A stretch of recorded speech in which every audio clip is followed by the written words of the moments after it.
there are three major stories that all of us knows. Connexa is no more Connexa, it's IBM. Success Factors is not Success Factors, it's SAP. Taleo is not Taleo, it's Oracle. So the biggies have realized that these solutions where we go and tell a client that this is my instance, you take it, are not going to be there.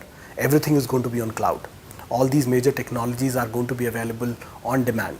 I would like to believe that the way we reach out to people from a sourcing perspective is going to change through technology.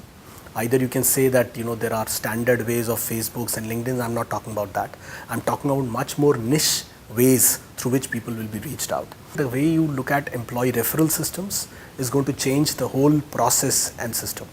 And thirdly, the process of recruitment itself is going to go through a massive change. So organizations won't have recruitment teams in future.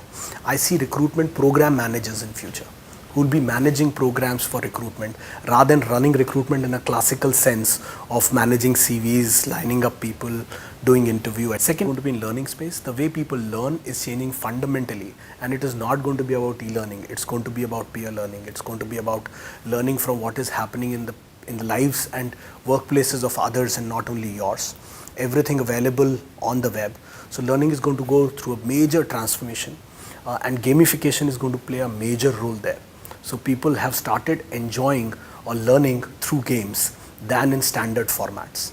I continue to believe there will be serious readers who will continue to look at deep content. So that will not go away, but both the things will coexist. So that's where I see maximum intervention taking place in years to come. Technology is going to be the key differentiator or enabler for it. That's one thing that I clearly see. Number two, how you establish your brand in the market. I continue to believe that because when the global biggies jump in, it is about those Indian organizations, how will they put up their brand so that they can fight with the big daddies and say that we are here to stay and we can't be ignored. Third and most important is going to be the thought leadership element, and that thought leadership will come on the investment that you will do on the research side. If you look at in US, a lot of senior HR professionals jumped onto the other side on the vendor. People from the vendor community moved to the HR side. Right? In India, this has not started as yet. A lot of HR heads still feel that, oh, that's a vendor community, how can I become a part of it? Or they become a part of it only when they get retired. So the key will be when in the prime years, HR heads or HR leaders will take plunge and move to the vendor side, and people from the vendor community will move to the HR side.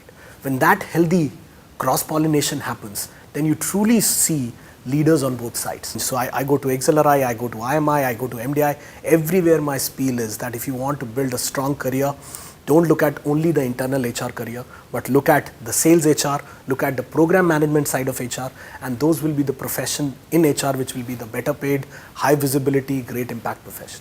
That if you become a part of the vendor community, you can impact 20 corporations, not just one where you work. So this is the responsibility that all of us have, so I can't blame again on youngsters. They are ready to take that plunge, but nobody is really going and talking to them in that lingo. So it is onus is onto the vendor community, onus is onto the HR community to go back and help them in picking up careers which were the lesser pathed travel.